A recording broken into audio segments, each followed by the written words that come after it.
So guys હું પાછો આવી ગયો ઇન્ક્વાયરી કરીને જાણવા તમને ઘંટોય કશું ના મળ્યું.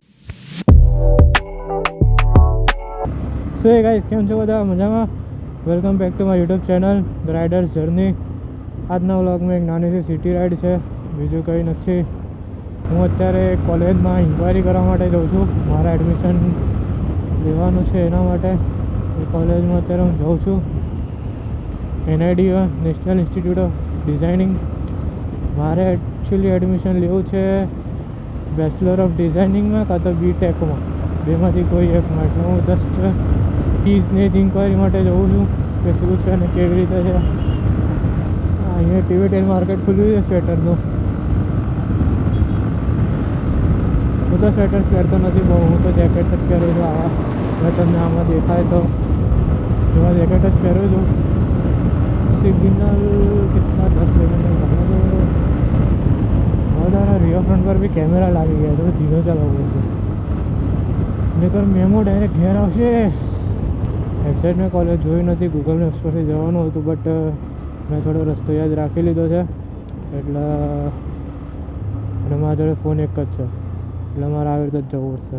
વ્લોગિંગ અરે યાર ઉપરથી જતું રહેવાનું હતું તો ચખા મારીને ઊભા રહેવું પડશે. સારું 5 minute, sorry 50 second.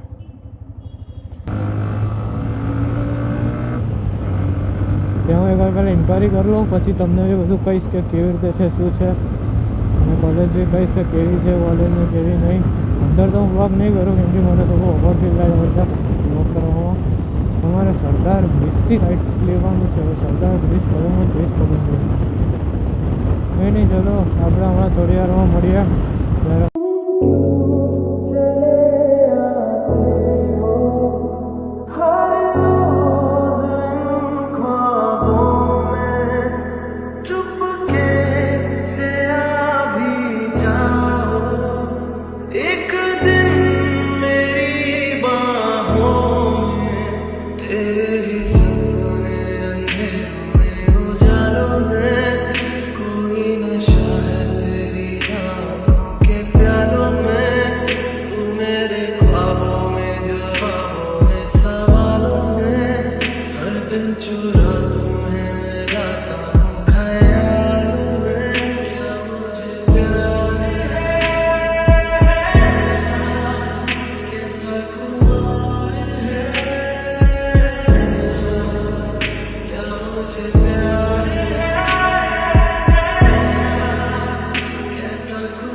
So guys હું પાછો આવી ગયો ઇન્ક્વાયરી કરીને જાણવા તમને ઘંટોય કશું ના મળ્યું. કેમ કે જે પેલા મેડમ હતા એ આજે હાફ ડે પર હતા. સિક્યુરિટીવાળા હોય કે હમણાં આવશે આવશે આવશે પણ આવ્યા જ નહીં. અને ખાલી હું અડધો કલાક ત્યાં ઊભો રહ્યો ગરમીમાં. ગરમી એમ તો નથી, પણ મેં જેકેટ વેકેટ પહેર્યું છે એટલે ગરમી લાગતી હતી. પરસેવા છૂટી ગયો મારે તો ઊભો ઊભો. પછી મને ક્યાં અંદર સર છે એમની જોડે જઈને વાત કરો. મેં વાત કરી તો સર કે મને તો બહુ કંઈ ખ્યાલ, એટલે બધી ઇન્ફોર્મેશન હું નથી આપતો. પેલા મેં બેન બેસે છે આપે છે, તો તમે કાલે આવજો બેટર રહેશે. કંઈ નહીં, બીજું તો શું, પાછા ઓફિસ. ઓલમોસ્ટ આ રિવરફ્રન્ટનો એક એન્ડ છે અને સ્ટાર્ટ આ છેક પેલી બાજુ. ટોટલ 11 કિલોમીટર લાંબુ છે રિવરફ્રન્ટ. અને હજુ તો પેલી બાજુ હજુ એક્સટેન્ડ થાય છે રિવરફ્રન્ટ. કેટલો થશે કેટલો નહીં એ મને ખબર નથી, પણ છેક સુધી તો થાય છે એક્સટેન્ડ. જોઈએ હવે કેટલા વર્ષમાં થાય છે એક્સટેન્ડ.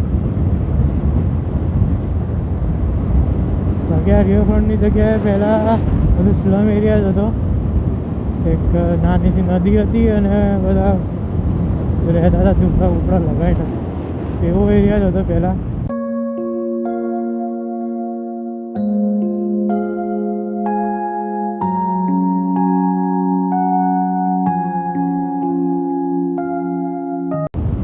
આ છે એટલે રિવરફ્રન્ટનું સ્પોર્ટ્સ પાર્ક, સ્પોર્ટ્સ કોમ્પ્લેક્સ કહીએ. બધા સ્પોર્ટ્સ છે અહીંયા, ક્રિકેટથી લઈને લોન ટેનિસ, ટેબલ ટેનિસ તો નથી, લોન ટેનિસ, પિકલ બોલ, બાસ્કેટબોલ, સ્કેટિંગ બધું જ. અમે અહીંયા ક્રિકેટ રમવા બહુ આવીએ છીએ, હું અને મારા બધા ભાઈબંધો. કલાકના 800 રૂપિયા હોય છે, કંઈક ડિવાઈડ કરી લઈએ એટલે સારું, એવું ના થાય. હમણાં નથી આવતા, પણ પહેલાં અમે લોકો બહુ આવતા હતા. દર અઠવાડિયે એકવાર દર અઠવાડિયે એકવાર રમવા આવતા હતા પહેલાં અમે લોકો સૌથી વધારે રમીએ ને તો ક્રિકેટ કાં તો પિકલ બોલ આ બેમાંથી કોઈ એક સ્પોર્ટ્સ એ જ રમીએ. ક્રિકેટમાં બંનેમાં એમ તો હું સારો જ છું, ખરાબ બી નહીં ગયો. ક્રિકેટમાં થોડો સારો છું. મેં કોચિંગ બી કરેલું છે ક્રિકેટનું, પણ પછી મારી હેલ્થ ઇસ્યુના કારણે ક્રિકેટ મેં છોડી દીધું અને હવે તો સાવ ઓછું કરી દીધું. પહેલાં તો હું બહુ ક્રિકેટ રમતો હતો. પછી જેમ મારા હેલ્થના સારા ઇસ્યુઝ છે એના કારણે મારે ક્રિકેટ છોડવું પડ્યું. અત્યારે તો જ્યારે ડૉક્ટરની પરમિશન મળે તો ક્રિકેટ રમવાનું ચાલુ પાછું. અત્યારે મારી એ સિચ્યુએશન છે. જઈશું આપણે એકાદ દિવસ આ સેટરડે કાં તો સન્ડે ક્રિકેટ રમવા. ત્યારે બી આપણે વ્લોગ કરીશું, તમને બતાવીશ, અંદરનું બી બધું બતાવીશ. હું કોલેજ તો ગયો હતો પણ અંદર નહોતો જવા દીધો. બહાર એક ઇન્ક્વાયરી ઓફિસ રાખેલું જ છે, ત્યાંથી જ ઇન્ક્વાયરી કરીને જતું રહેવાનું. જે એડમિશન થયેલું હોય એ જ અંદર જઈ શકે. મેં તો 4-5 છોકરા મેં જોયા જ ત્યાં આગળ કોલેજમાં. બરાબર, મને તો બહુ અજીબ લાગે. ટેસ્ટી એના એ તો ના કહેવાય કોઈના, આમ થોડા પેલા ટાઈપના છોકરા લાગે, ખબર નહીં. ગાઈસ, આજના બ્લોગમાં આટલું જ રાખીએ આપણે. મળીએ નેક્સ્ટ બ્લોગમાં. ત્યાં સુધી તમે ચેનલને લાઈક કરી દો, શેર કરી દો અને સબસ્ક્રાઈબ બી કરી દો. એ પેલો ઘંટો બી દબાવી દેજો.